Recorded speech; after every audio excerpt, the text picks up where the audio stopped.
appeal, Singularis Holdings Limited against Daiwa Capital Markets Europe Limited. May it please my lady and my lords, I appear for the appellant, whom I shall call Daiwa, along with my learned friend, Mr. Michael Watkins. My learned friends, Mr. Jonathan Crowe, Queen's Counsel, and Mr. Andrew Demestre, Queen's Counsel, appear on behalf of the respondent, whom I shall call Singularis. As your lordships will have seen, in this case, Daiwa has been held both by the learned judge, Mrs. Justice Rose, and by the Court of Appeal to be liable in damages for breach of the contractual duty of care which it owed to its client Singularis. The relevant duty was, of course, the Quinscare duty, and the relevant breaches occurred by reason of Daiwa having complied with payment instructions given to it by or with the approval of Singularis's authorised representative, Mr. Al Sanea, who at the time owned all of the shares in Singularis, and, as I will be submitting, was the only individual who was running the company's affairs. My lords, the issues on this appeal relate to whether Mr. Al Sanea's dishonesty should be attributed to Singularis, and if so, whether that defeats the claim. As far as attribution is concerned, your lordships will be aware that the most recent decision of the Supreme Court to have considered the general principles of attribution is the decision in Bilter against Nazir, which I will be coming to a little later. But by way of reminder, Bilter decided that whether or not the dishonesty of a company's representative is to be attributed to it depends upon the context in which that question arises. There is a distinction to be drawn between cases in which the company brings proceedings against a delinquent director for breach of his or her duties to the company, and a case in which the company brings proceedings against a third party in negligence. In the former case, the director's dishonesty will never be attributed to the company because that would allow the director to rely upon his own fraud in order to defeat the claim against him. But in the latter case, that is to say, where the company claims against a third party, whether or not the director's dishonesty is to be attributed to the company will depend upon the context. And in particular, it will be important to have regard, firstly, to the nature of the duty that has been breached, and secondly, to the position within the company of the individual or individuals who have acted dishonestly. And my lords, those are the two questions upon which I intend to concentrate in this first part of my submissions. And it is convenient to start, if I may, with the first of those questions, namely the nature of the duty, which is the Quinscare duty. And the relevant question is whether the Quinscare duty is such as simply to preclude attribution in all cases, even if the representative of the company who gave the dishonest payment instructions was the only director of the company and the only shareholder of the company. My lords, I am conscious that those are not the facts of this case, and I will come in due course to the other directors and whether they make a difference. But for the first part of my submissions, I will consider the Quinscare duty and whether it would preclude attribution even if there was only one shareholder and one director. Your lordships will find the case of Barclays Bank and Quinscare in the primary authorities bundle at tab 1. And if I may, I will ask my lords to look briefly at that. Would you like me to look at it too? My lady, of course I do, and I apologise. I will in future refer to You have throughout. address their lordships and not me. My lady, I intended no discourtesy in so doing. I do apologise. I will in future refer to my lady and my lords. I do apologise. Thank you so much. So if my lady and my lords would go to Barclays Bank and Quinscare, which is at tab 5 in Authorities Bundle volume. I'm sorry, it's in tab 1 of Authorities Bundle 1.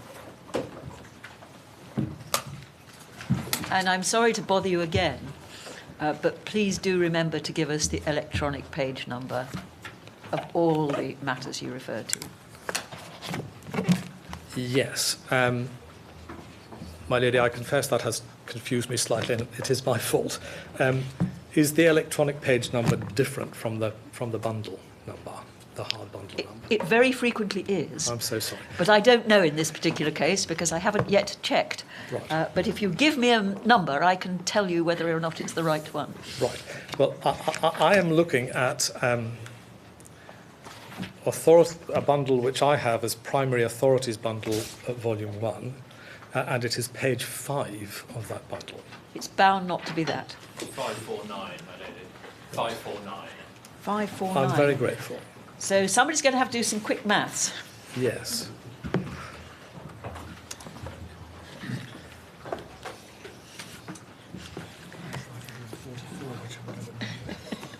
.549 gets to Quinscare, that is true.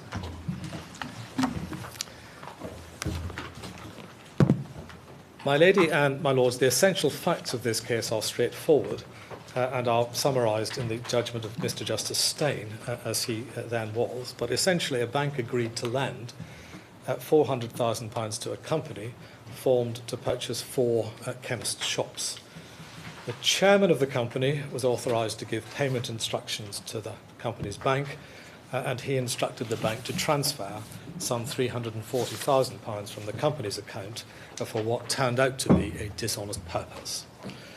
The bank sued to recover the debt, and the company counterclaimed, contending that the bank ought not to have complied with the dishonest instruction to transfer £340,000 from the account. If my lady and my lords would go to page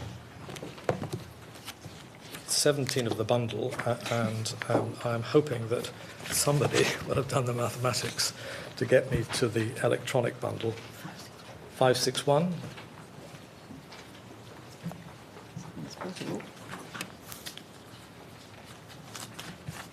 At the foot of the page, if my lady and my lords see the sentence, 2 lines from the bottom, in the middle, starting prima facie, every agent for reward is also bound to exercise reasonable care and skill in carrying out the instructions of his principal. There is no logical or sensible reason for holding that bankers are immune from such an elementary obligation. In my judgment, it is an implied term of the contract between the bank and the customer that the bank will observe reasonable skill and care in and about executing the customer's orders. And then if I could go to just above C, given that the bank owes a legal duty to exercise reasonable care in and about executing a customer's order to transfer money, it is nevertheless a duty which must, generally speaking, be subordinate to the bank's other conflicting contractual duties. Ex hypothesi, one is considering a case where the bank received a valid and proper order which it is prima facie bound to execute promptly on pain of incurring liability for consequential loss to the customer.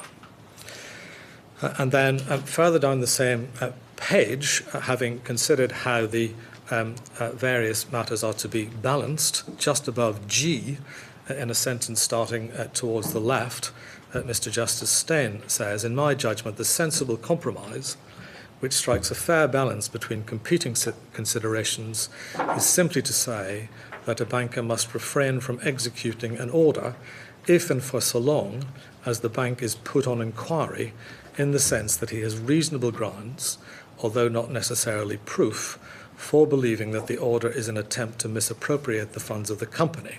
It's a reference to Lipkin, Gorman and Cartmail at first instance at this stage. and the external standard of the likely perception of an ordinary banker is the governing one. That, in my judgment, is not too high a standard. So there, my lady and my lords, see the nature of the duty, and before leaving the case, if I may point out that in this case there were 3 directors of the company, and the other 2 directors were also minority shareholders, holding between them 40% of the shares, and one sees that from the judgment of Mr. Justice Steyn on page 8 of the hard copy bundle, which 552 of the electronic bundle.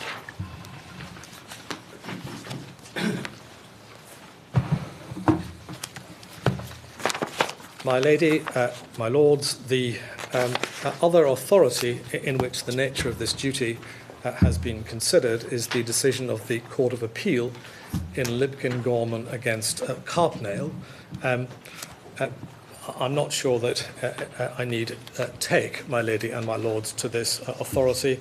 The relevant passages are set out in both parties' printed cases. Essentially, the Court of Appeal affirmed the duty as one sees it set out by Mr. Justice Steyn in Barclays Bank and Carpnail. It is of interest to have in mind the facts of Lipkin Gorman and Carpnail. It is, of course, a well-known case which went to the House of Lords, but not on this issue. It involved a firm of solicitors.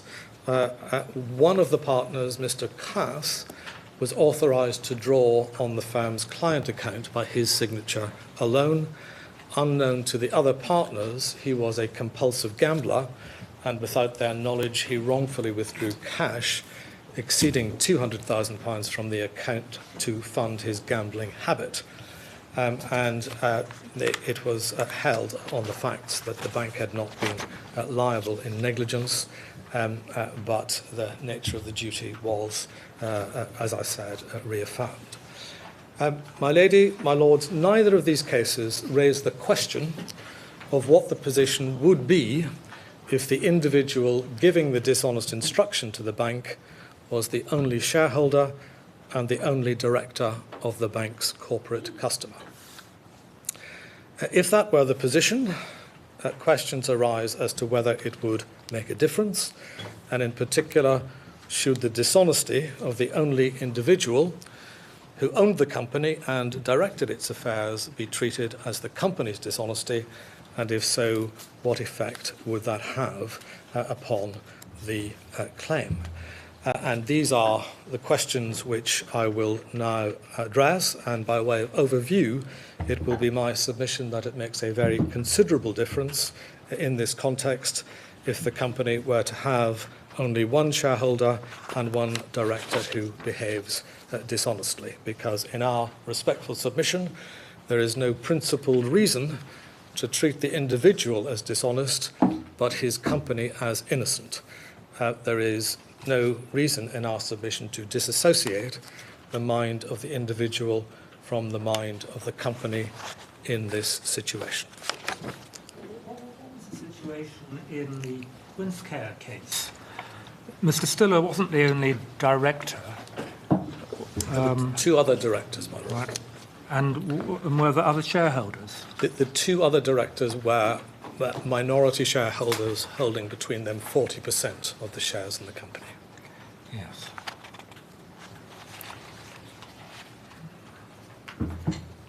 Yeah.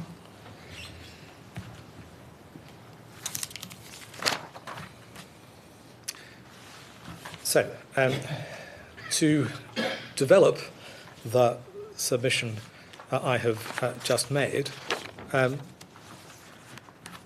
starting point I would respectfully suggest is that a company which is a persona ficta created by the law can only think and act through natural persons.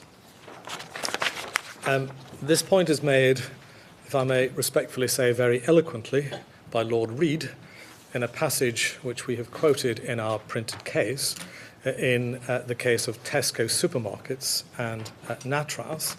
And I'm not sure I need ask your lordships to go to the authority, but may I invite your attention to the quotation, which is on page 86 of our printed case. I'll give the hard copy reference first, if I may. It's core bundle at tab 5 at page 86, and that is electronic reference.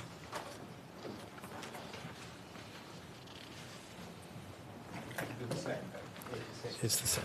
My lord, I'm very grateful. And if my lady and my lords has the passage, you will see that Tesco supermarkets was a case concerned with whether a company had committed an offence under the Trade Descriptions Act. And Lord Reid says, I must start by considering the nature of the personality which by a fiction of the law, by a fiction the law attributes to a corporation. A living person has a mind which can have knowledge or intention or be negligent, and he has hands to carry out his intentions. A corporation has none of these things. It must act through living persons, though not always one and the same. Then the person who acts is not speaking or acting for the company. He is acting as the company, and his mind, which directs his acts, is the mind of the company. There is no question of the company being vicariously liable. He is not acting as a servant, representative, agent, or delegate. He is an embodiment of the company, or one could say he hears and speaks through the persona of the company within his appropriate sphere, and his mind is the mind of the company. If it is a guilty mind, then that guilt is the guilt of the company. It must be a question of law whether, once the facts have been ascertained, a person in doing particular things is to be regarded as the company or merely as the company's servant or agent. In that case, any liability of the company can only be a statutory or vicarious liability. Do you accept that in Quince Care, Mr. Stiller's instructions could not be treated as the company's instructions? My lord, I do, and it's a point that I will be coming to, because it will be my submission that there is a distinction between the situation in which an authorised representative of the company, who is not to be treated as the company, in Lord Reid's words, gives an instruction, and that is the very situation, I accept, which the Quince Care duty is designed to protect against. However, if there is one director, let us say, and one shareholder, then it is my submission that in giving the dishonest payment instruction, that person is acting, in Lord Reid's words, as the company. And therefore, his guilty mind is the guilty mind of the company.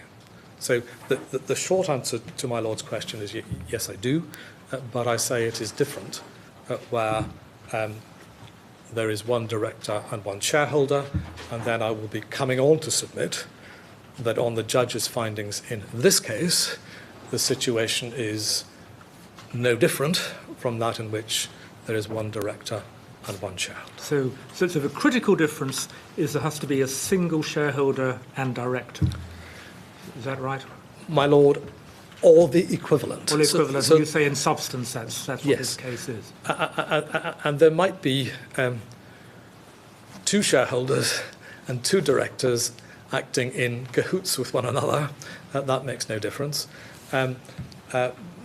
But what does make a difference is if one has what I would call, by way of shorthand, a normally functioning company with several or multiple shareholders, some of whom are innocent, and a properly functioning board of directors, some of whom are innocent. That is the critical difference.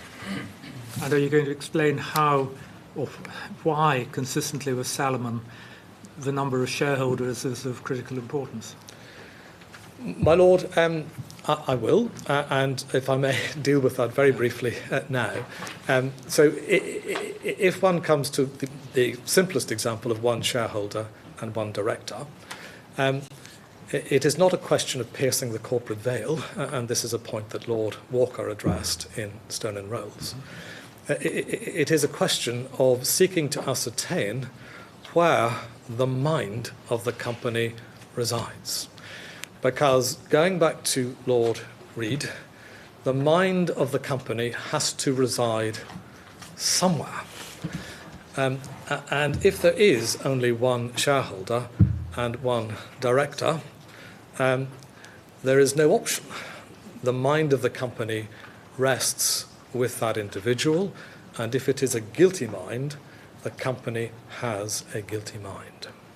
And so it's not a question of being inconsistent with Salomon and Salomon. It respects the separate corporate personality of the company, but it treats the company in those circumstances as dishonest, and in my submission, it is right that that should be so, because a company can be itself dishonest, just as a natural person can be dishonest, and to proceed otherwise can result in natural persons being treated more favourably by the law than corporate persons in this context. That is a point I will be coming to in a moment.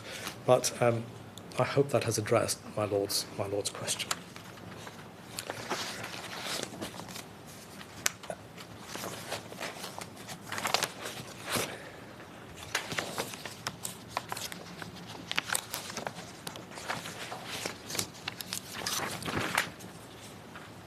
Having shown my lady and my lords Lord Reid's statement in Tesco and Natras, the submission I was about to make, I have in fact already dealt with in answering my Lord's question. So I think I can pass on. The conclusion I had come to in this section of my notes was that the very purpose of the duty is to protect the company in a situation in which a mere servant or agent, in Lord Reid's phrase, gives a dishonest instruction, because one should not attribute the mere servant or agent's mind, because that would defeat the very purpose of the duty.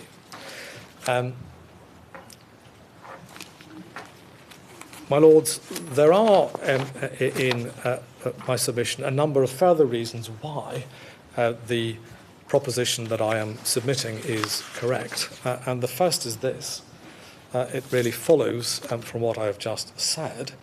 A company, in its dealings with third parties, ought not to be regarded as a mindless automaton or a mindless creature.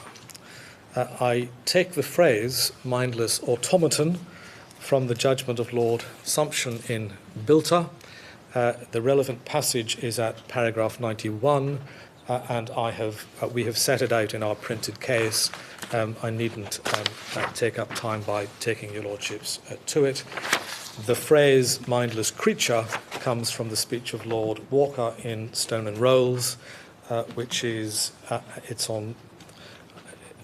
I'll give the hard copy reference first. Primary Authorities, Volume 2, tab 10, at page 715 by the letter G. So that is the first point. A company should not be taken to be a mindless automaton. My lady, my lords, the second point is this.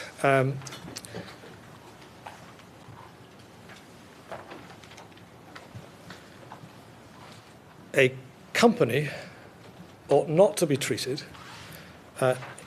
for the purposes of a claim for breach of the Queen's Care duty more favourably than a natural person would be. And if I might give my lady and my lords an example, taking the Lipkin-Gorman case, but changing the facts slightly, suppose that Mr. Cass, who was the partner of the law firm who effectively stole the money to fund his gambling habit, suppose that he had been carrying on business as a sole practitioner, and he was the only partner in his law firm. In that situation, if he had given dishonest instructions to his firm's bank to make payments out of his client account to fund his gambling habits, could he, or indeed a trustee in bankruptcy for him, subsequently have sued the bank, claiming that the bank had negligently failed to spot the fraud and that the consequences of for him had been very severe, including being struck off as a solicitor with inevitable significant loss of earnings that flowed from that? In my respectful submission, such a claim would, without exaggeration, be an absurdity. It would involve an individual suing a third party for damages in negligence, for negligently having failed to stop him committing a fraud. My lords, my lady and my lords, the example I have just given is no different from the situation that actually pertained in the case of Luscombe and Roberts, albeit in that case the relevant duty was owed to the dishonest individual by his accountants. So Luscombe and Roberts was not concerned with the Quinscare duty, but the principle in both cases, in my respectful submission, is the same. If I could show you Luscombe and Roberts, which is at page 1750 of the electronic bundle. It is in the hard copy bundle at Other Authorities, Volume 2, at tab 16.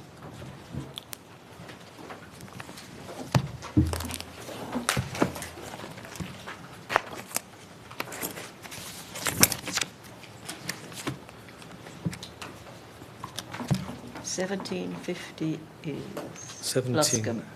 Yes. The report is very short. The case concerned it's a decision of Mr. Justice McGaw, as he then was, in April of 1962. The case concerned a solicitor who regularly transferred sums of money which he held in his client account in order to pay, amongst other things, both professional expenses and personal expenses. His misdemeanours were subsequently discovered and he was struck off. He then claimed damages against his accountant, claiming that he ought to have spotted the irregularities at an early stage, and had that happened, the irregularities would have stopped and his misfortunes would not have occurred. And that claim was rejected. If I could ask my lady and my lords to look at the very short judgment of Mr. Justice McGaw over the page.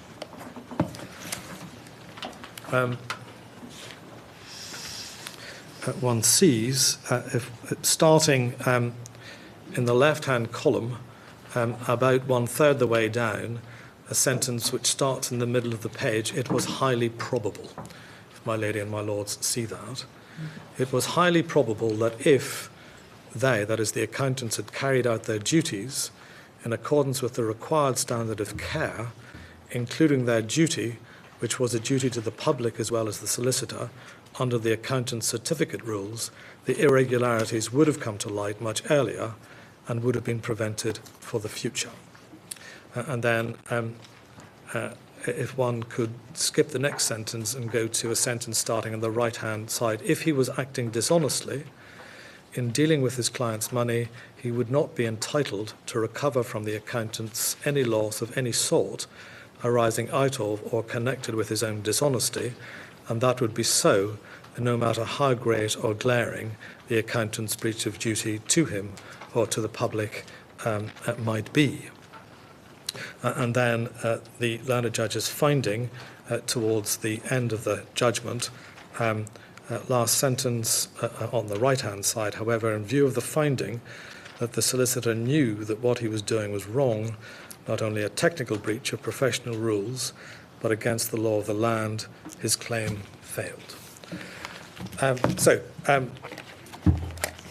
In my submission, the position would have been no different in Luscombe and Roberts if the solicitor had carried on his practice through a limited liability company of which he was the sole shareholder and sole director.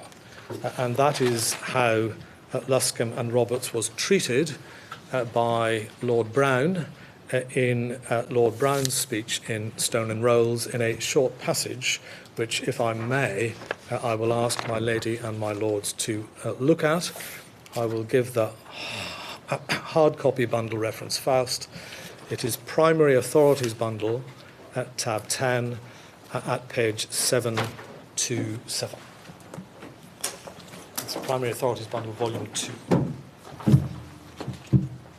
And it is page 1271 of the electronic bundle.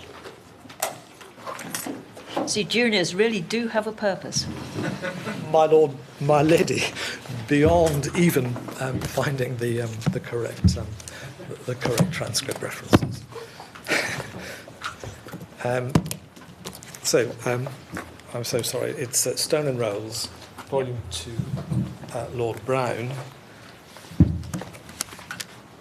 I'm almost there, but not quite.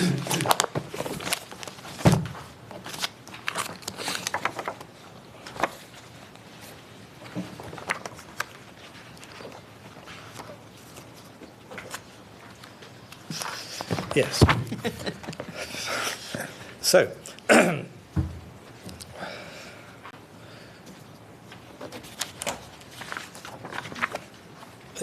starting at letter B. I'm sorry, on which page? I'm so sorry, it's page 727. Thank you. Paragraph 195 of the judgment.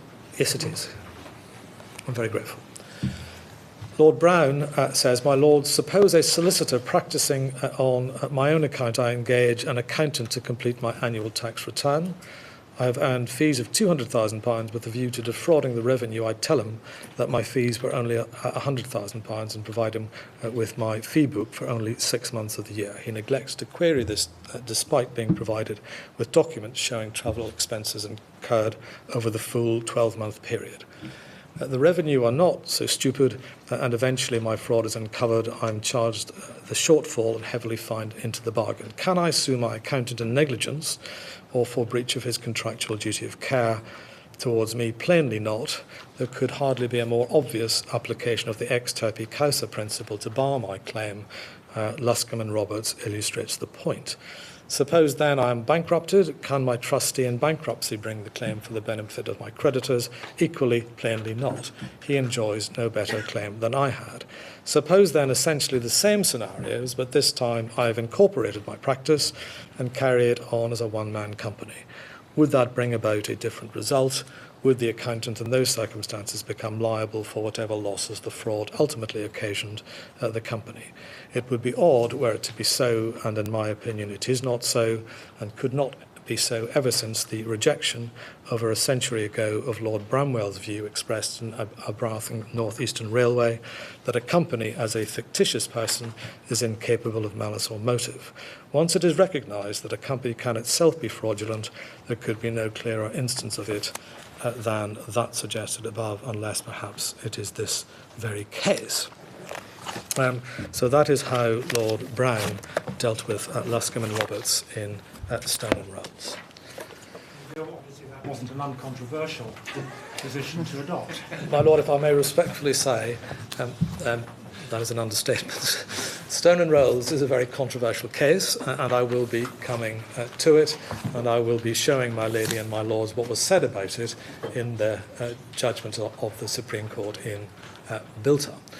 Nevertheless, I do say that the submission I have just made relating to Luscombe and Roberts and how it was treated by Lord Brown in Stone and Rolls is correct as a matter of principle. It would indeed be an absurdity, without exaggeration, if an individual in such circumstances could sue his advisor in negligence, having himself or herself acted dishonestly, and it really makes no difference in my submission that the business of the individual should be carried on through a company if that individual is the only shareholder. Well, that's an argument that was rejected in Salomon. My Lord, I, with respect, would not accept that for reasons I have already given in answer to my Lord's question. But it comes back to the point that the mind of the company must reside somewhere, and a company is not to be treated as a mindless automaton or a mindless creature. And if there is only one individual who owns the company and who runs the company, then there is only one option as to whose mind that of the company resides in. My lady, my lords, the third point I wished to develop in this context concerns the purpose of the Queen's Care duty, and I suspect what I am about to say overlaps somewhat to answers I have given in earlier answers to my Lord's questions.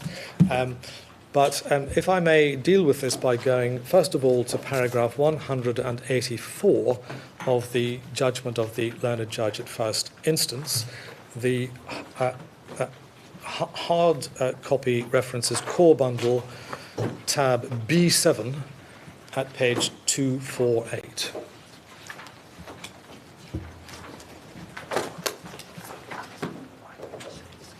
And I am reliably informed it is the same. No, the core volume will be the same. It's the authorities that Yes. follow on.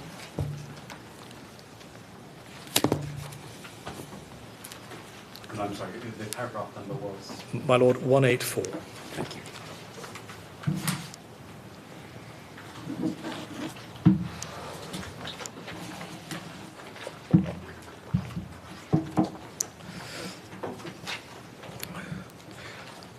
The issue for the court in this case is therefore whether in the context of a claim by the company against the bank for breach of the Queen's Care duty, the director's fraud should be attributed to the company in order to defeat the claim. In my judgment, it would not be right to do so because such an attribution would denude the duty of any value in cases where it is most needed. The duty is only relevant in a situation where the instructions to pay out the money are given by the person who has been entrusted by the company as a signatory on the bank account. If there were no properly authorised instruction to transfer the money, the company would not need to rely on the Queen's Care duty. The existence of the duty is therefore predicated on the assumption that the person whose fraud is suspected is a trusted employee or officer, so the duty, when it arises, is a duty to save the company from the fraudulent conduct of that trusted person. This is a very different duty from the duty on auditors to report to shareholders about the affairs of the company. Now, and I should also tell my lady and my lords that this passage was expressly approved by the Chancellor in his judgment in the Court of Appeal. That one sees from paragraphs 56 and 57 of the Chancellor's judgment, which is core bundle tab B3 at page 176. Now, dealing with this passage from the learned judge's judgment, if I may, I will just digress for a moment before coming to the point that I wish to make about it. The digression is this: it is inherent in the learned judge's conclusion at paragraph 84 of her judgment that if Mr. Alcenea's dishonesty were to be attributed to Singularis, then its claim would fail. That follows from the learned judge's observation that attribution would denude the duty of all effect. And that, with respect in our submission, is correct. The consequence of attribution of Mr. Alcenea's dishonesty to the company is, in our submission, precisely that. That is what we argue on this appeal and what we argued below. And so the only point I make at this stage is that the conclusion which we invite my lady and my lords to draw in relation to the consequences of Mr. Alcena's dishonesty is already inherent in the decision of the judge at first instance and indeed of the Court of Appeal. May I now come back to the main point that I wish to make about this passage what we say with great respect is that in this passage the learned judge and the Court of Appeal erred in their approach because they failed in our submission to draw a distinction between, on the one hand, the situation in which a dishonest payment instruction is given by a mere servant or agent, and the situation where a payment instruction is given by a person who must be taken as acting, in Lord Reed's words, as the company. As I have already submitted, if there is only one shareholder and one director who gives the instruction, that individual is naturally to be taken as acting as the company. There is no particular quality concerning the Queen's Care duty that precludes the court from reaching the natural conclusion that the dishonest act of the only director and shareholder is the dishonest act of the company. My lady, my lords, the only answer to that would be, if it were correct, which in my submission it is not, would be if it could be said that the very thing that the Queen's Care duty was designed to protect against, or at least one of the very things that the duty was designed to protect against, included an act of dishonesty by the company itself.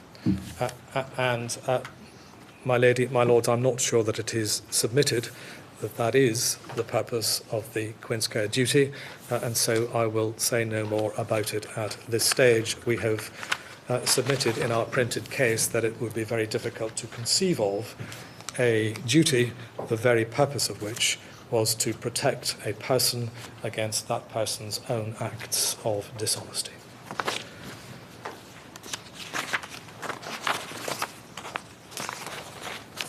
I have almost finished in this first section of my submissions, which is dealing with the hypothesis that Mr. Alcenaer was the only director as well as the only shareholder. I have, I think, two more short points in support of what I am saying. The first is this. If it were the case, contrary to my submission, that the Queen's Care duty simply precluded attribution in all cases, that would lead to a difference between the duty of a bank, which owes the Queen's Care duty, and the duty of auditors to report on the financial affairs of the company.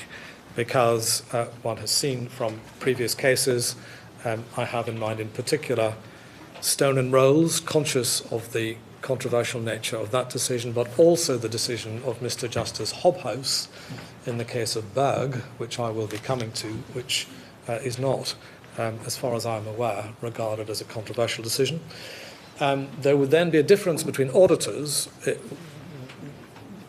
in relation to whom the mind and knowledge of the only director and shareholder of a company may be attributed in the context of a claim in negligence against the auditors, and the Queen's Care duty, if it were the case that there could be no such attribution. And if that were the law, which in my submission it is not, it would produce a genuine oddity, because as we have said in our written printed case,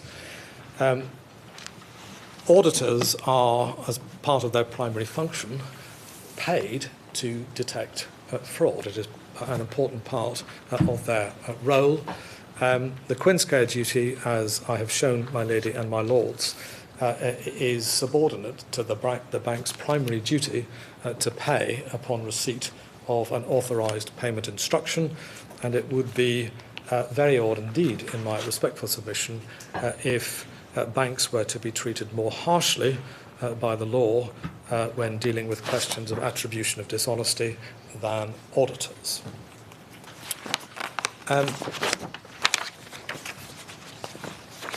Finally, on this run of points, I hope, it has been said by Singularis that there is an important difference between the position of auditors and the position of the bank, in that the Queen's Care duty, it is said, is essentially a duty not to pay if the bank or a reasonable banker would be put on inquiry, whereas in the case of auditors, it is a duty to report information which the company will then either rely upon or not rely upon, and it is said that that produces a significant difference between the two duties.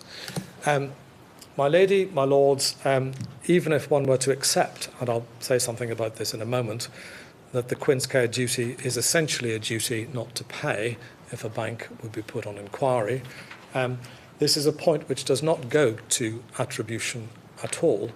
It is a point that goes to causation, because it is a point which is, if it is a point at all, which in my submission it is not, affects whether the company's dishonest acts have caused its own loss. And I will be coming back to questions of causation, but I have already put down a marker, I hope, in that it is inherent in the learned judge's conclusion that attribution would denude the duty of effect, that once one gets to the point of attribution, then the claim fails, and in my submission that is so whether one is concerned with the Queen's Care duty or the duty of an auditor. Finally, as to whether the Queen's Care duty can fairly be categorised as essentially a duty not to pay, we would take issue with that. It is a duty in the first instance to inquire. Singularis have rather downplayed that, and in downplaying that, the question is then obscured as to, from a practical point of view, if there is only one director and one shareholder, of whom should inquiry be made. Surely the first thing that happens, the bank receives an instruction. Yes. And ordinarily it has to pay. Yes. It's only relieved from that obligation, and indeed, as I understand it, it flips into an obligation not to pay because there are circumstances which put it on inquiry. Yes. So surely the bank's duty is not to pay before it's made the inquiry. It just knows there is something suspicious that it ought to look into and not act upon the instruction. My Lord, I do not take issue with that. My point is simply that there is a duty, it's part of the Queen's Care duty to make inquiry. If there is only one director and one shareholder, the mind of the company resides in that person. And so focusing upon the duty to make inquiry rather puts the spotlight upon the fact that the person of whom inquiry should be made is the guilty person. And I'm really saying no more than that the Queen's Care duty, far from precluding attribution, rather lends itself to attribution, because there is little point in making inquiry of a mindless automaton. There needs to be somebody to make inquiry of, and if that person is the guilty person, that is another factor which supports the position that the claim should fail. My lady, my lords, subject to any questions you may have on that first part of my submissions, what I now propose to do is to deal with the position of the other directors in this case. Can I just ask you, you've explained why it would be absurd for a one-man company to be able to recover for losses it had suffered through a breach of a Queen's Care duty. Do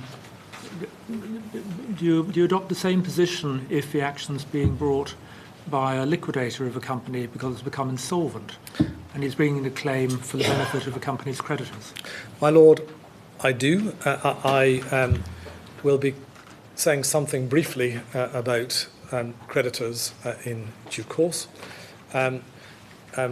By way of forestalling to some extent what I will be saying, it has been held in this case, both by the learned judge and by the Court of Appeal, that the duty is owed to the company and to the company alone, and that on questions of whether there is liability for the breach of the Queen's Care duty, it makes no difference whether the company is solvent or insolvent.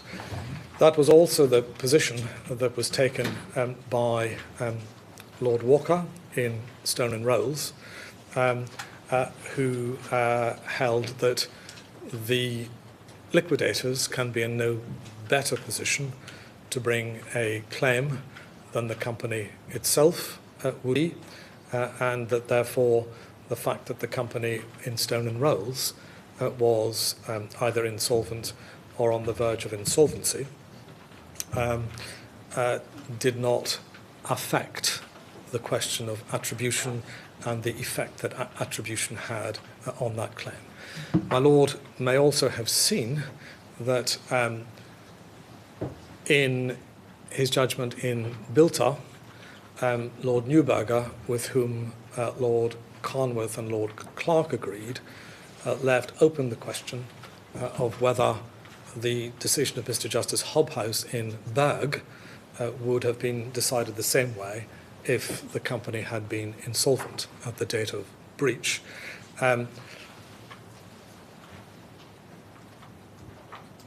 That is the current state of, in summary, the current state of the law. I will be saying more about it. And sorry, why did they, Lord Neuberger, say that? Is that not in recognition of the fact that the company, as a concept, covers a number of interests, and sometimes the shareholders' interests are at the fore, but sometimes creditors' interests are at the fore? Well, my Lord, I will show your Lordship in due course the passage in Lord Neuberger's judgment. He does not decide the question one way or the other. He simply says he will leave it open. But in this case, as I will be showing you, the judge in the Court of Appeal held that it made no difference whether the company was solvent or insolvent, and the submission I will be making is that where the duty is owed to the company, the position of the creditors must stand or fall with the position of the company, and if all of the management and all of the ownership of the company are dishonest, then for reasons that I have been developing and will continue to develop, that dishonesty must be regarded in my submission as the dishonesty of the company, and so the claim fails. But I mean, they may be dishonest precisely because they're trying to be dishonest against the creditors. Yes, they want the company's funds. They don't want it to go to the creditors. Where, if the company processes were followed through correctly, they would end up. My Lord, no doubt, but in this case, that was part of the dishonesty. I entirely accept that. Well, may I just put the question to you? Isn't that quite a strong reason why one shouldn't simply equate the dishonesty of the shareholder with the position of the company?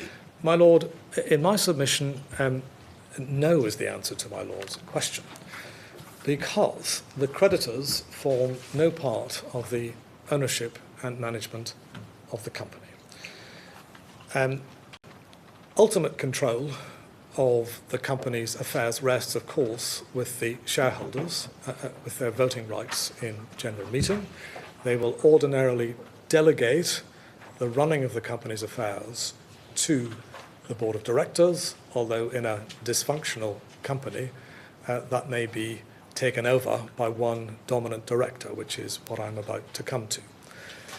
If the position is that the delegating body, that is to say the shareholders, and the body to whom delegation is made, rest in one and the same individual, then all of the ownership and management of the company, that is to say all of the constituent parts of the company, are dishonest, and as I have submitted, the mind of the company must reside somewhere. It cannot reside in innocent creditors, if there are any, because they are not part of the management or ownership of the company. It resides in one individual who is dishonest, and as I have said, his dishonesty is then attributed to the company. But I mean, we all know that at certain points, if a company is nearing or is insolvent, yes, the duty of the directors in managing the company, yes, flips from promoting the interest of the shareholder to safeguarding the interest of the creditors. Yes, that is so. So, I mean, why couldn't it be said that if the company is in that sort of situation, in effect, the dishonest director is being dishonest as against the very people whose interests he ought to be safeguarding? Well, my lord, he may be, of course, but he is also being, on the facts of this case, dishonest towards the company's bank, because where a dishonest payment instruction is given to a bank, that involves an act of deceit against the bank. And in my submission, for reasons I have already given, that act of deceit is to be treated as the deceit by the company of the bank. And unless the bank is to be treated as owing a duty of care to the creditors, which no one is suggesting, the bank has been deceived into making the payment by, in my submission, the company. And the position of the creditors must stand or fall with that of the company. And if it is a dishonest company, then they will lose out. But in my submission, the presence of one or more honest creditors cannot transform a dishonest company into an honest company. And in my submission, that is also, that is fair, because, as I have said, they are not part of the management of the company. And what is more, to hold otherwise is apt to lead to peculiar results, because if one takes the facts of this case, there were 4 creditors, one of whom was Daiwa, who were owed a small amount of money, 2 of which were companies owned or controlled by Mr. Alcinea, and one of which was an innocent creditor, namely Lehman's, who were owed a substantial amount of money. But suppose Lehman's had been owed, let us say, £5,000 or £10,000, or a relatively small amount. To hold that the presence of one innocent creditor, no matter how much was owed to the creditor, would produce a very odd result in my submission, because it would lead to a patently dishonest company being treated as honest, and the proceeds would then be available for all of the creditors, including the dishonest creditors. So, my lord, I may... Well, sorry, if that were the situation, why wouldn't the bank in those circumstances have some form of ex turpi causa defence insofar as the monies that it was going to pay for breach of its duty were going to be siphoned through to the dishonest individual? My lord, with respect, very difficult to see how that would work. An ex turpi causa defence is a bar to the claim. I'm not aware how it could be said that there would be a partial ex turpi causa defence. Yes, I see. Thank you.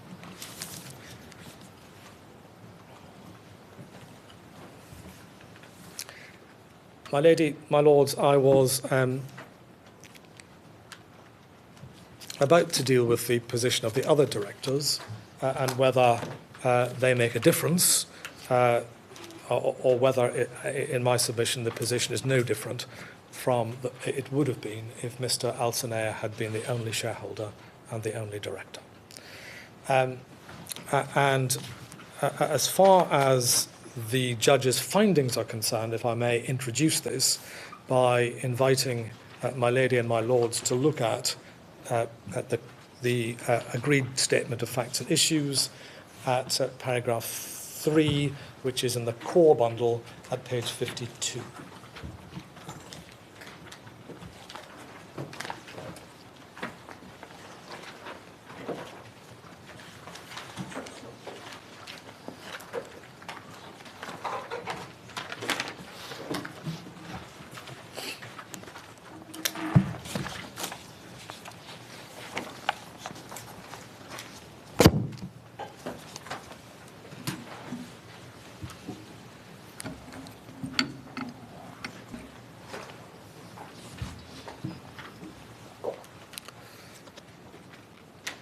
And a number of points are set out here. My lady and my lords will no doubt have read this already. What I would particularly highlight at this stage are the findings that Mr. Alsanair was the dominant influence over the affairs of the company. Secondly, that the other directors delegated extensive executive authority to Mr. Alsanair. Thirdly, there were no board meetings at all after Mr. Alsanair became the sole shareholder on the 30th of December 2008. Fourthly, the other directors did not perform any kind of supervisory function. And fifthly, consistent with that, in relation to the events with which the trial was concerned, which were essentially the liquidation of Singularis's entire portfolio of shares under its stock lending arrangement with Daiwa, and the subsequent payments to Mr. Alsanair's companies, which were, on any view, extremely significant events in the life and eventual demise of this company. The other directors were not even there to supervise what Mr. Alsanair was doing. And so, to foreshadow what I am about to submit, it will be my submission that the most basic function of any company director is to exercise his or her own independent judgment to act in what he or she considers to be the best interests of the company. Where there is one individual who is a dominant influence over the affairs of the company and necessarily over the other directors, the other directors are not performing that most basic function. They are subservient to the dominant will of the relevant individual, subservience being a necessary corollary of dominance. Where that is compounded by inactivity, which it is in this case, there is, in my respectful submission, no sensible basis for treating the fact that there were other directors as making any difference to whether or not this company was, to use the shorthand, a one-man company, that is to say, a company in which, in substance, there is one director and one shareholder.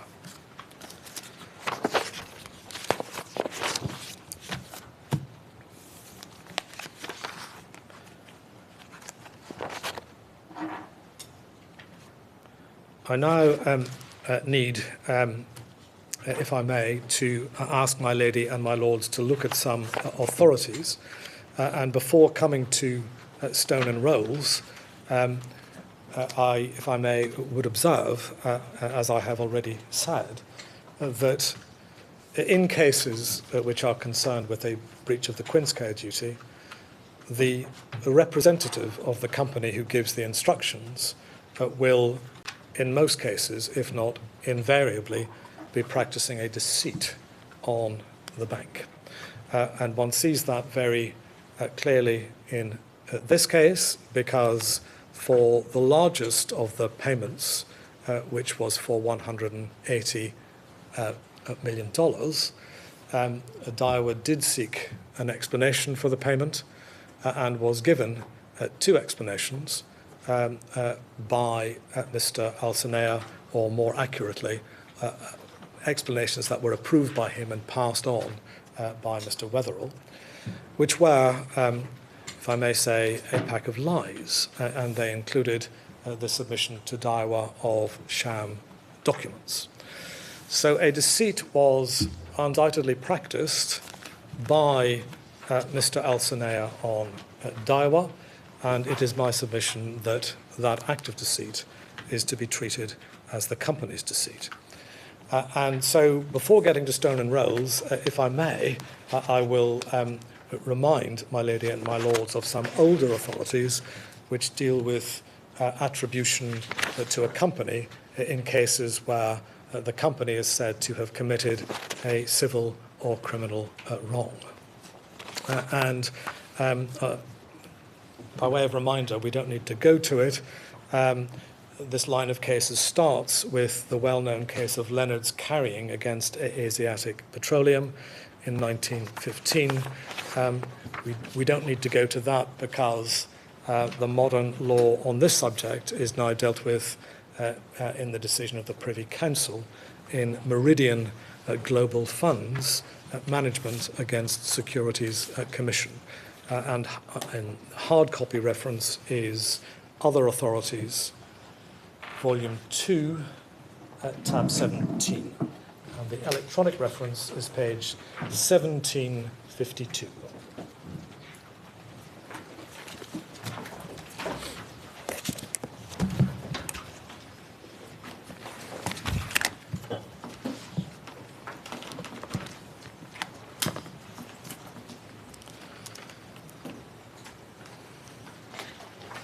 The question in this case concerned whether a company had been in breach of a statutory duty which required a person who became a substantial shareholder in a company listed on the New Zealand Stock Exchange to give notice of its holding both to the publicly listed company itself and to the relevant stock exchange. If I might ask my lady and my lords to look at the judgment of Lord Hoffman, starting at page 453 of the hard copy bundle, which is Okay, page 1758 of the electronic bundle. And starting at letter B, towards the top of the page, any proposition about a company necessarily involves a reference to a set of rules. A company exists because there is a rule, usually in a statute, which says that a persona ficta shall be deemed to exist and to have certain of the powers, rights, and duties of a natural person. But there would be little sense in deeming such a persona ficta to exist unless there were also rules to tell one what acts were to count as acts of the company.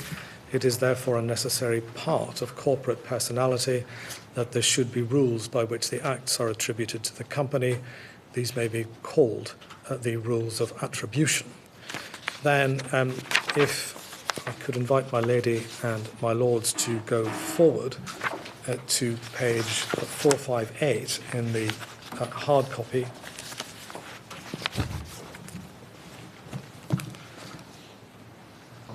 Which is page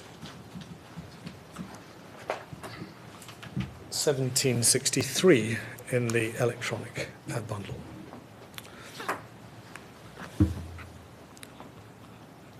I should say that the persons in this case with relevant knowledge, which was said to be attributed to the company, were senior employees, but they were not the individuals who solely owned and controlled the company. Once it is appreciated, this is just below C, that the question is one of construction rather than metaphysics, the answer in this case seems to their lordships to be as straightforward as it did to Mr. Justice Heron. policy of Section 20 of the relevant statute is to compel in fast-moving markets the immediate disclosure of the identity of persons who become substantial security holders in public issuers. Notice must be given as soon as that person knows that he has become a substantial security holder. In the case of a corporate security holder, what rule should be applied as to the person whose knowledge for this purpose is to count as the knowledge of the company? And then a little bit further down,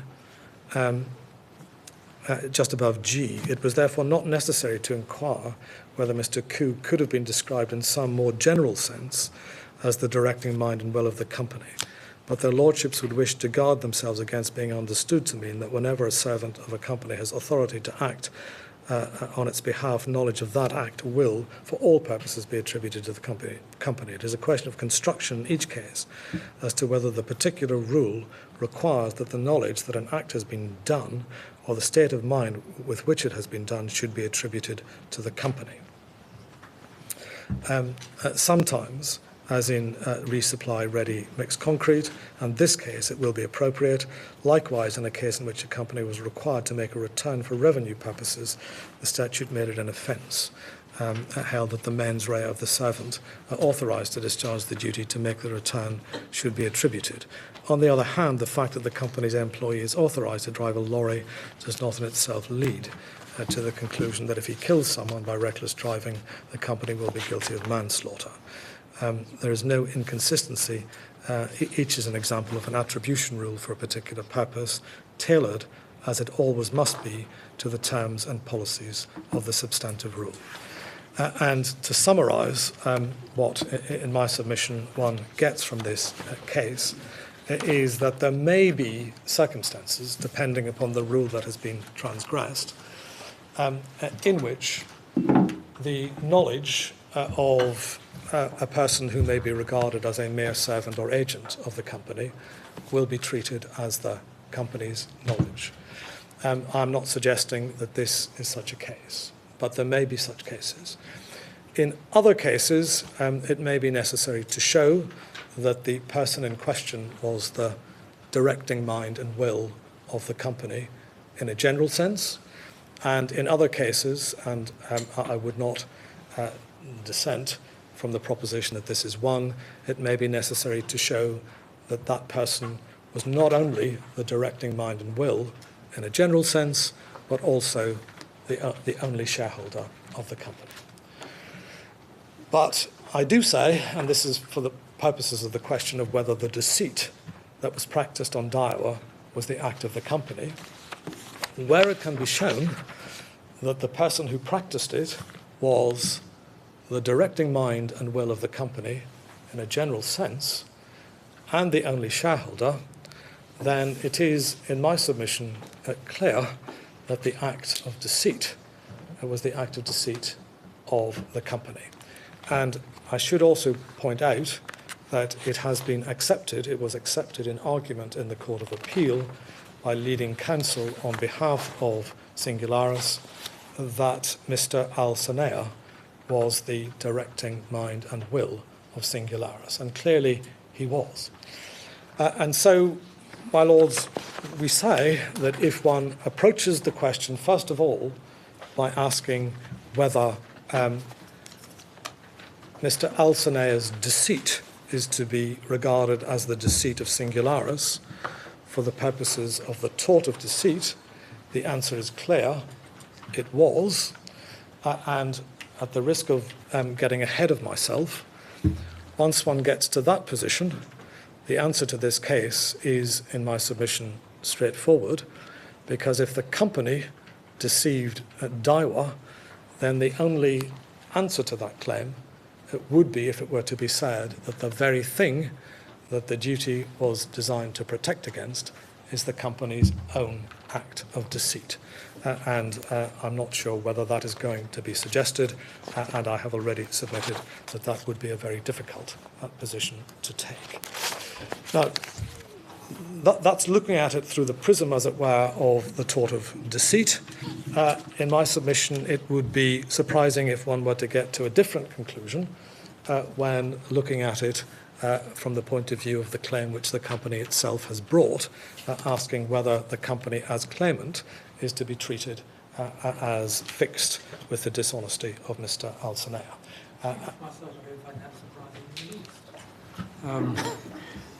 I mean, clearly, if a third party had been swindled through Mr. Alcenea's manipulation of a company, Yes. you might very well hold the company liable for the tort of deceit for damages to the third party who had suffered loss.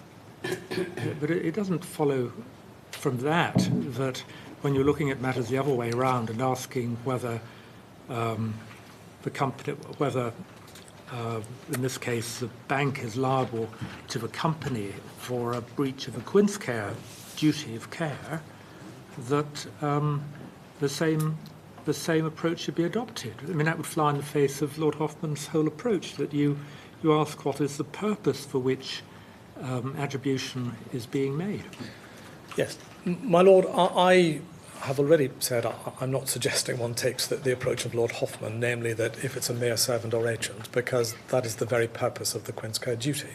And so I would accept that in asking whether the tort of deceit has been committed by the company itself, the fact that a Quince care duty is owed may lead to a more restrictive approach than might otherwise be taken.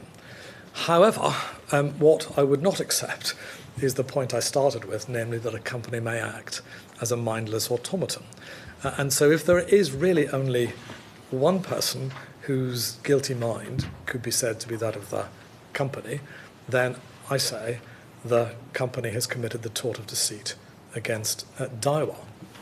And in circumstances where Mr. Alcenea was the directing mind and will and the only shareholder, the answer as to whether the deceit was committed by the company itself primarily is clear. Well, the metaphor of the automaton is premised on there being an act which can be attributed to the company. That's I think, the starting point, isn't it? My Lord, the starting point is that an act has been committed by the company's authorised representative, Mr. Alcenea. He has clearly deceived Daiwa. The question then is whether his guilty mind is to be regarded as the guilty mind of the company in practising that deceit. And it is my submission that because he was the dominant director, the dominant mind and will, and the only shareholder, there is no one else's mind who could be said to constitute the mind of the company. Well, why does the company have to have any state of mind in relation to his deception of the bank? Because, my Lord, and I go back to Lord Reid and indeed Lord Hoffman, who are making the same point, a company as a persona ficta can only act and think through individuals. So somebody has to be capable of being said to represent the mind and the hands of the company. I'm not sure this is helpful, but if one's pursuing metaphors of this kind, why can't one say that the company in the relevant sense is asleep and Mr. Alcenea is picking its pockets? Well, my Lord, that there are potentially two points, though. One, that the company being asleep, and secondly, Mr. Alcenea picking its pockets, which raises the question of whether the company might be said to be the victim of Mr. Alcenea's fraud. And this is a point which also arose in previous authorities, notably in Stone and Rolls, and the law has been clarified in Bilter. And the answer to that point is that where the company is bringing proceedings against the delinquent director, as was the case in Bilter, the company can certainly say that it was the victim of the director's fraud, and the director cannot attribute his or her dishonesty to the company to defeat the claim. But where the company is suing a third party or being sued by a third party, the question always arises as to whose mind is to be regarded as the mind of the company. Because, and I come back to Lord Sumption's point, in such a context, the company is not to be treated as a mindless automaton or, in Lord Walker's phrase, a mindless creature.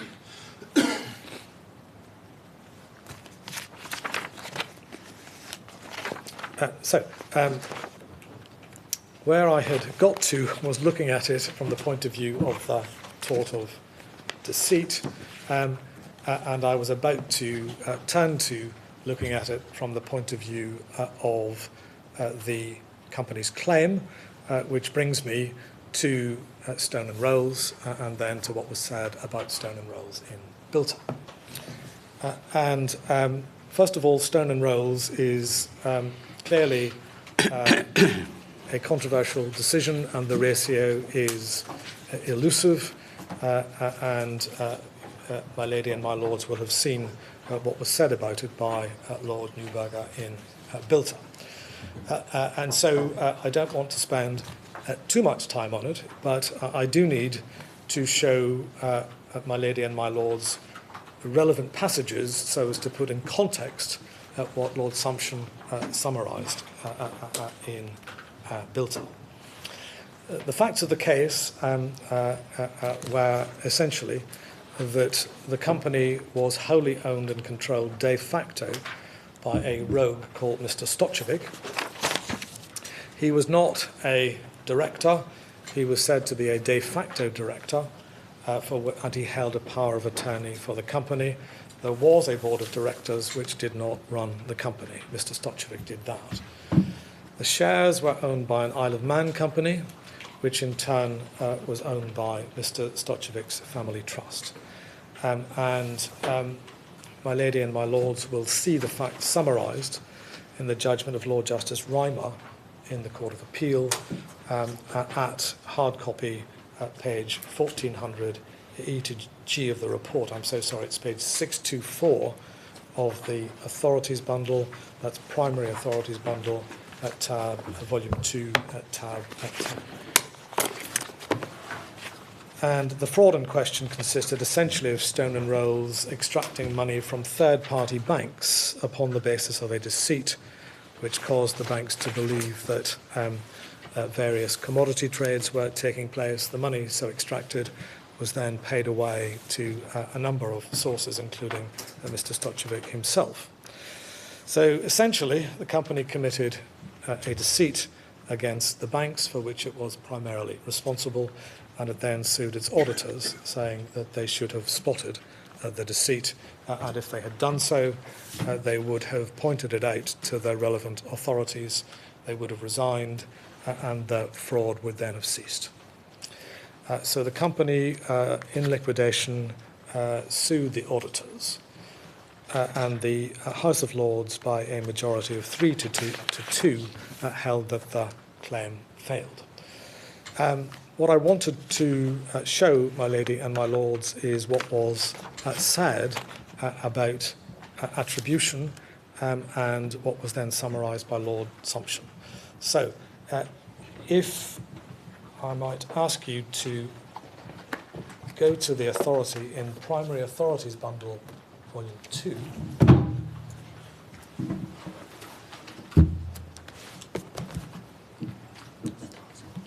Starts at page 1159 of the electronic copy, and in the hard copy it is behind tab 10.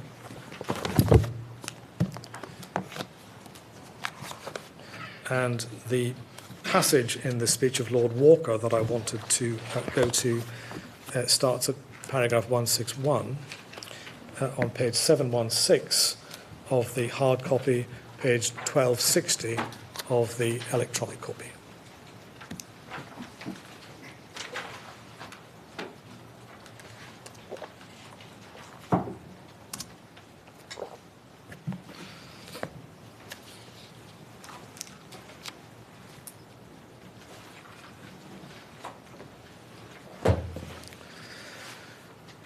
If my lady and my lords have that, paragraph 161, Solomon's case was not concerned with the attribution of any state of mind to Mr. Solomon's company. On the contrary, it was argued successfully at first instance in Broderick and Solomon that the company was a sham, a mindless mask for Mr. Solomon as the real owner. In this appeal, by contrast, the issue is the attribution to Stone and Rolls of a dishonest state of mind. Where that is the issue, the notion of a one-man company does not become meaningful. Sorry, the one-man company does become meaningful, as Royal Brunei demonstrates. In this context, I would treat the expression as covering cases where there is one single dominant director and shareholder, such as Mr. Tan in Royal Brunei, Mr. Galecha in Berg, or Mr. Stochovic in the present case, even if there are other directors or shareholders who are subservient to the dominant personality, such as Mr. Tan's wife in Royal Brunei, the inactive solicitor director in Berg, or Rolls' nominee directors. I would also treat it as covering cases where there are two or more individual directors and shareholders acting closely in concert, such as the anonymised directors in Attorney General's reference number 2, or Mr. Chappell and Mr. Palmer in Brinksmad and Noy. It may be simplest to propose a test in negative terms on the lines of what Mr. Justice Hobhouse said in Berg, that is a company which has no individual concerned in its management and ownership other than those who are or must, because of their reckless indifference, be taken to be aware of the fraud or breach of duty with which the court is concerned. And pausing there, I draw attention, if I may, to the passage at letter C, in which Lord Walker refers to there being one single dominant director and shareholder, and then the reference to the other directors being subservient. That is a point I made a few moments ago when I said that subservience is the corollary of dominance, and a director who is subservient is not exercising the most basic function required of a director, namely to exercise his or her independent judgment to act in what they consider to be the best interests of the company. And the formulation that one sees in this paragraph at the end, starting just above E, it may be simplest to propose a test in negative terms, is clearly in my submission simply another way of putting the same point that Lord Walker has made a little earlier in the same passage. And then, if I might ask my lady and my lords to go to paragraph 173, which is specifically referred to by Lord Sumption, which you will see when we get to it. And here, this is a passage in the speech of Lord Walker in which he is dealing with the suggestion that the company was actually the victim of Mr. Stochovic's fraud and not itself a dishonest party. It's under the heading Discussion of Secondary Victims, which one sees before paragraph 169. I'm so sorry. I'm sorry, I need the page number to navigate with the speed that is required. It's my fault, my lady. I'm sorry, it's page 1264. Thank you very much.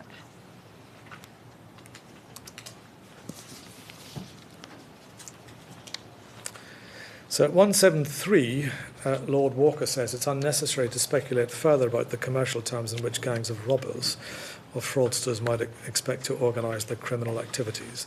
There is, in my opinion, a clearer and firmer basis on which to determine what, if any, significance to give to the notion of a company being the secondary victim of the fraud aimed at a third party or one or more of its directors. It is necessary to keep well in mind why the law makes an exception, the adverse interest rule, for a company which is a primary victim, like the Belmont Company, which was manipulated into buying maximum at a gross undervalue. The company is not fixed with its directors' fraudulent intentions because that would be unjust to its innocent participators, honest directors who were deceived, and shareholders who were cheated. The guilty are presumed not to pass on their knowledge to the innocent. But if the company is itself primarily or directly liable because of the sole actor rule, there is hypothesized no innocent participator and no one who does not already share the guilty knowledge. That is consistent with the analysis of Mr. Justice Ricks and Arab Bank. In that case, Mr. Bryan was not the directing mind of JDW, which was not a one-man company. And so there one sees the reference to there being no honest directors who were received or shareholders who were cheated. Why, in the sort of situation we've been debating earlier, where the company is insolvent or about to become insolvent, where the directors' obligations are then owed to the creditors, are the creditors not to be regarded as innocent participators in the company? Because, my lord, they do not form any part of the management or ownership and therefore the running of the company's affairs. They are outsiders, and whilst I accept that as a matter of the internal management of the company's affairs, where the company is insolvent or on the verge of insolvency, the directors need to have regard to the interests of the creditors.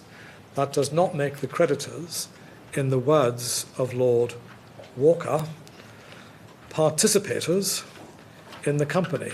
And it's clearly a point that Lord Walker will have had in mind because in the same speech he deals with whether it makes a difference that the company was insolvent. And so he is not regarding the creditors as participators in the company, and that is clear from the passage in parenthesis in which he refers to honest directors who were deceived and shareholders who were treated. So he is regarding the participators as being the directors and the shareholders who, between them, constitute the two organs of the company. But, I mean, why can't Lord Walker's thought here that the reason that you don't attribute the dishonesty of the directors in a situation where certain persons are victims to the company which represents the interests of those victims, why can't that thought be applied to the protection of the creditors who are going to be the victims, in this case, of Mr. Alcinier's activities? Because, my lord, as I have previously said,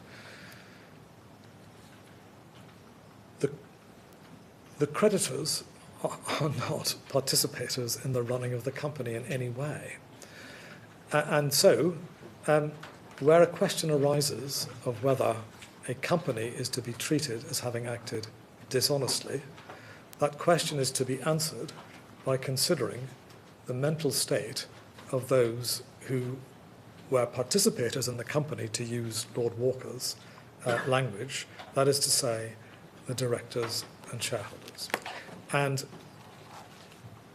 my lord, if the law were to take the view that creditors ought to be protected in such a situation, then, as a matter of principle, the way in which to do that would be, and this is not for this case, to find that the duty of the bank in such a situation is owed to the creditors. That is the principled way to do it. I'm not suggesting the answer to that question is yes, it is owed to the creditors. That would need to be debated. It is accepted on this appeal that it is not owed to the creditors. And if one looks at the broad justice of the situation, where there is no duty owed to the creditors, and where in reality the only persons who have suffered a loss are the creditors, the justice of the situation, in my submission, does not lie in holding a negligent bank liable for the benefit of parties to whom it owes no duty. And so, in my submission, Lord Walker was right in Stone and Rolls to regard the participators as being the directors and the shareholders, and was right to hold, which the majority upheld, that it made no difference that the company was insolvent at the time of the breach. The point that I was seeking to develop by reference to 173 is that in paragraph 173, Lord Walker cannot be taken, when he refers to honest directors and honest shareholders, to be saying anything different from what he was saying in 171 as to who should be regarded as being involved in the management of the company. The reason I make that point is because it is said in this case, and indeed by the Court of Appeal, essentially that as soon as one can point to there being directors who were not involved in the fraud, then it is not necessary to inquire whether they were actually involved in running the company. And that is the point that I'm currently on, namely that the test in 161 of Lord Walker is, in my submission, the correct test, and he is not saying anything different in 173. Then, if I might show my lady and my lords what Lord Brown said about this point. You know, one might be given for imagining that Lord Neuberger had never said what he said about this case in Bilka. My lord, I won't be much longer, but it's... Because for everything you're citing, one could cite the opposite from Lord Mance or Lord Scott. My lord, I'm not sure I accept that either, if one comes to Lord Mance. Well, I don't want to pursue that. The point is, we've been told authoritatively Yes. that this case is no longer authority for anything beyond a couple of propositions, which I don't think are an issue here, and that we shouldn't be looking at it. Well, in that case, I don't want to foist it too much upon my lady and my lords. I have effectively shown you the main passages that I wanted to show you. Lord Brown agreed with Lord Walker on attribution, and Lord Phillips was not saying on attribution anything significantly different. If I might just very briefly come back to Lord Mance.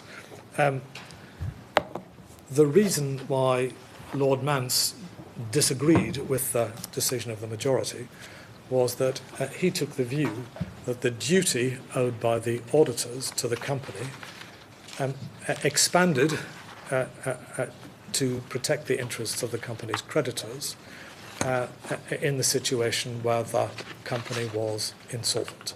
So Lord Mance took the view that the duty of the auditors was essentially similar to the duty of the directors in that it expanded to protect the creditors where the company was insolvent.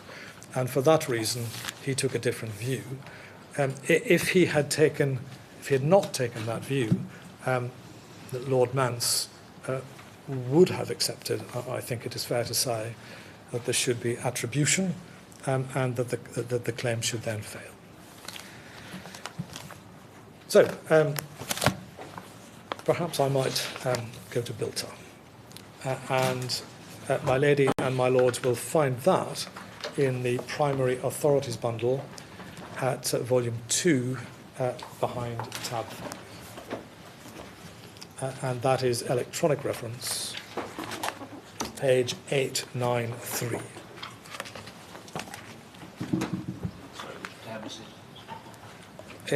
My lord, it is tab 5. Thank you.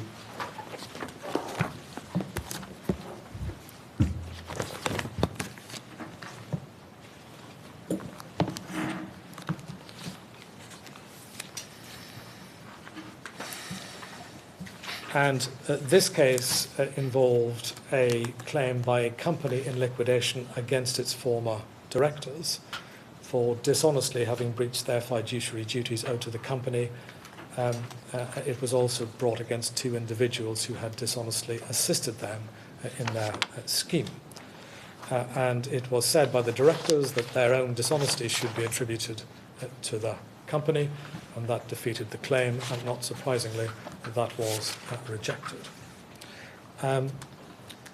May I invite my lady and my lords to look at paragraph 80 of Lord Sumption, which is on page 392 of the hard copy and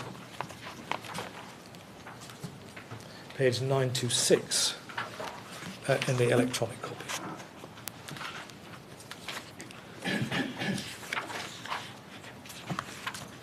Paragraph 80. Paragraph 80, yes.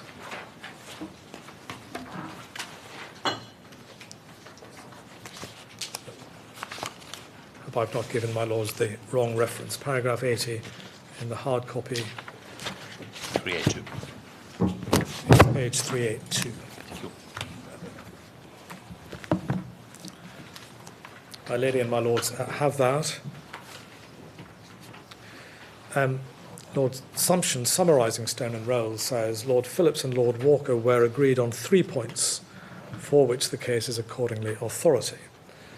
The first was that the illegality defence is available against a company only where it has directly as opposed to vicariously responsible for it. And must be taken. So that's the first proposition. Then the second, which is the material one for present purposes, is just below F.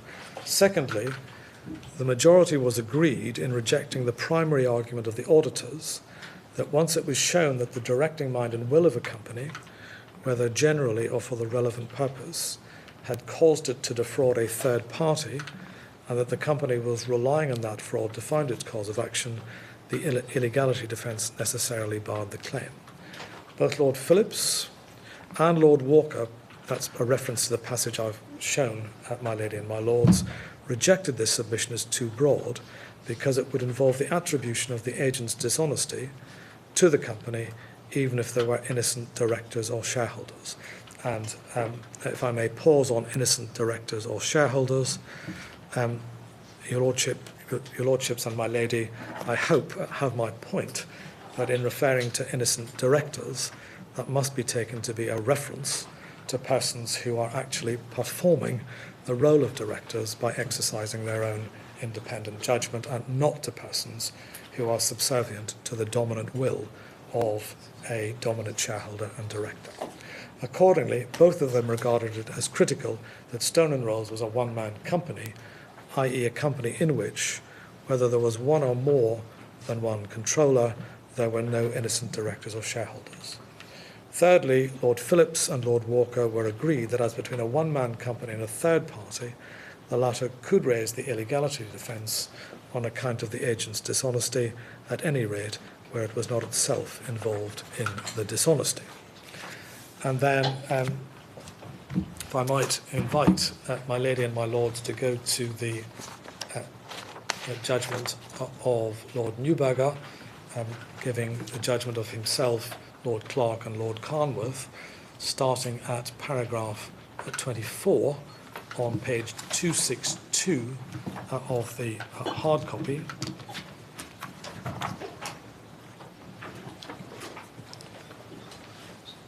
Sorry, that looks like a wrong reference. It's page 362, I'm so sorry. 362 of the hard copy, page 906 of the electronic copy.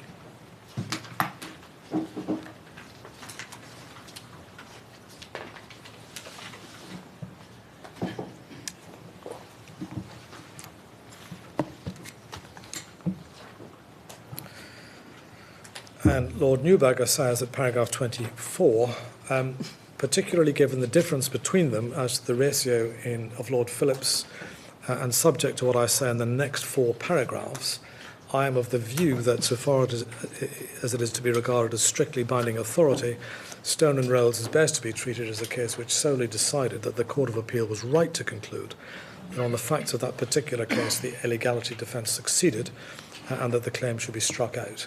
I believe this largely reflects the views of both Lord Sumption and Lords Toulson and Hodge.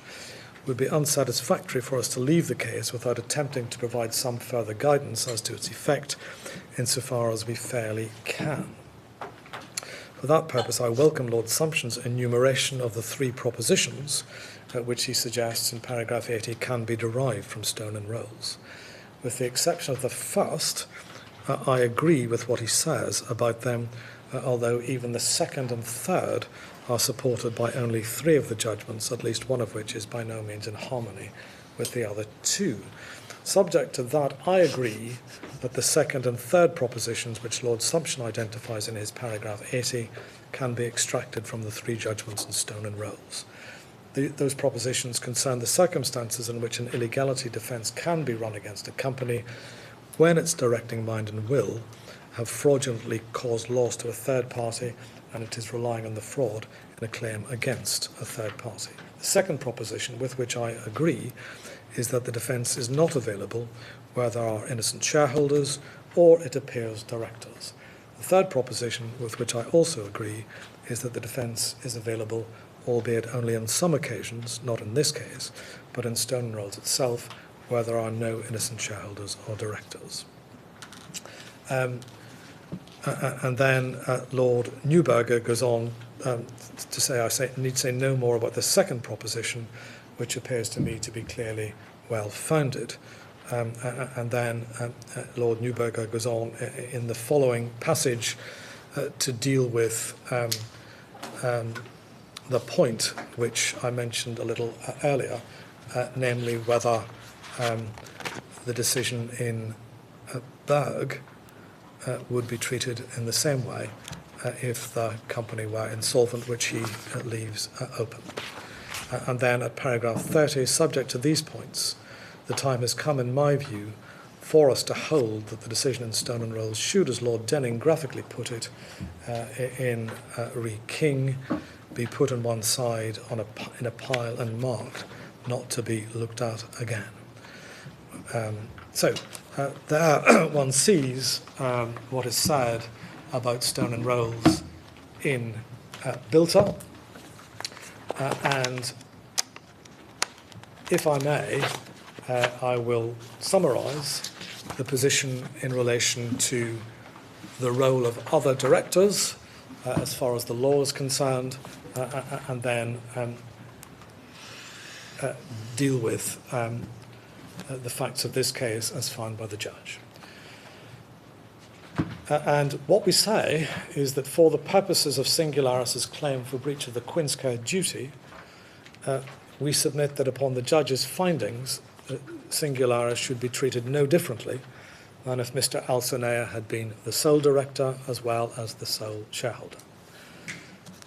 The fact that other directors were appointed makes no difference because, firstly, as I have said, directors are responsible for managing the affairs of the company.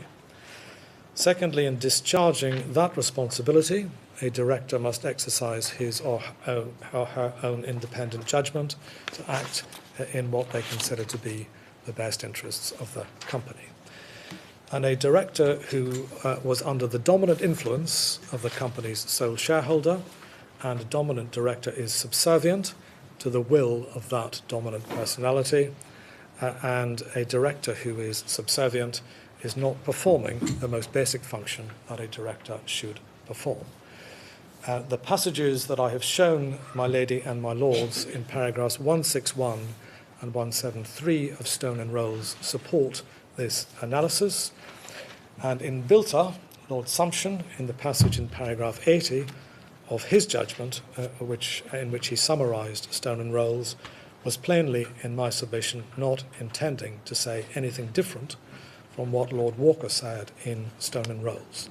And so Lord Sumption's reference to there being no innocent directors or shareholders, insofar as it is referring to directors, is a reference to directors who perform the function of directors. As far as the judge's findings of fact are concerned, I have already shown my lady and my lords the summary in the agreed statement of facts and issues. What we say about that is that it is obvious on the basis of the judge's findings that the other directors were not involved in running the company's affairs. It is accepted by Singularis that Mr. Alcenea was the directing mind and will of the company. Ordinarily, the directing mind and will of a company would reside in its board of directors. That is the role which directors are appointed to perform. It is therefore inherent in Singularis's acceptance that Mr. Alcenea was the directing mind and will, that the other directors were not performing the function of directors and were not involved in running the company. My lady, my lords, the same point follows from the judge's finding of fact that Mr. Alcenea was the dominant influence over the affairs of the company, and that conclusion is compounded by the fact that the other directors were also inactive, and in particular they delegated very extensive powers of management to Mr. Alcenea himself. There were no board meetings at all in 2009, and the other directors do not appear to have exercised any form of supervisory function, and the omission to supervise is particularly striking for the period when the fortunes of the company began to decline, at which time they were not involved at all. So we say that, in summary, the position is no different from that which would have pertained if Mr. Alcenea had been the only director and the only shareholder, and that insofar as the learned judge and the Court of Appeal considered it important that there were other directors in our respectful submission, that was an error.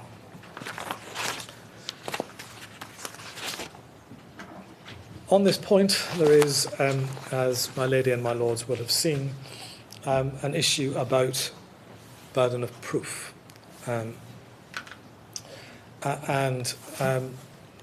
Neither side, it is fair to say, suggests that this case should turn on where the incidence of burden of proof lies.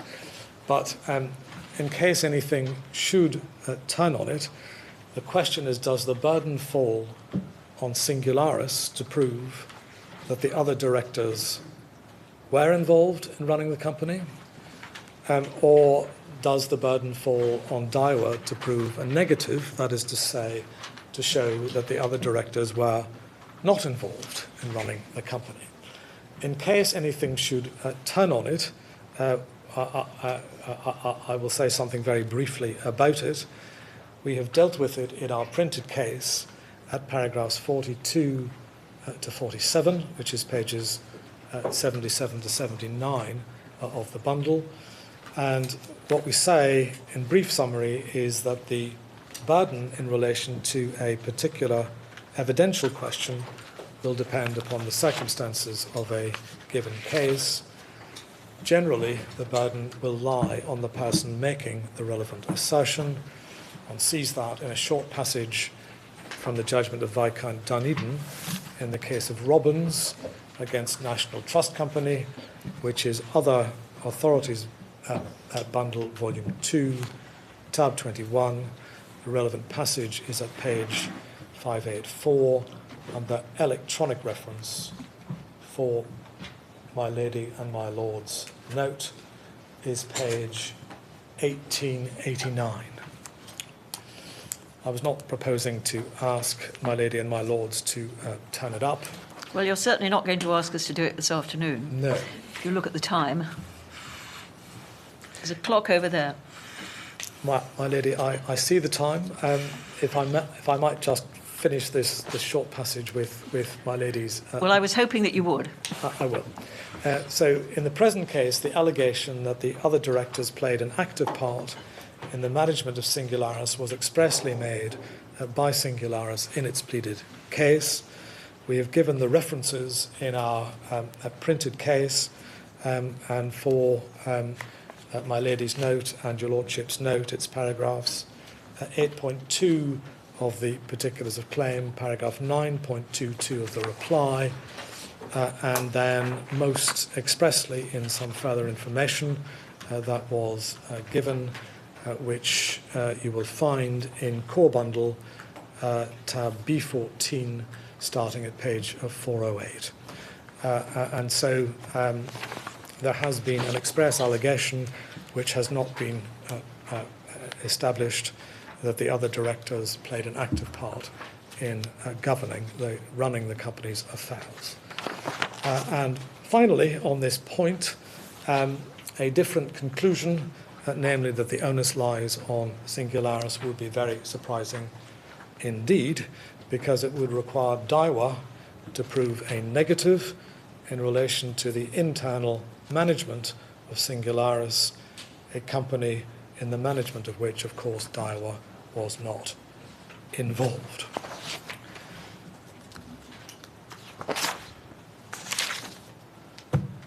I've got to stop you there. My lady, I will stop. Well, we'll adjourn now and look forward to hearing from you further at 10:30 tomorrow morning, we hope.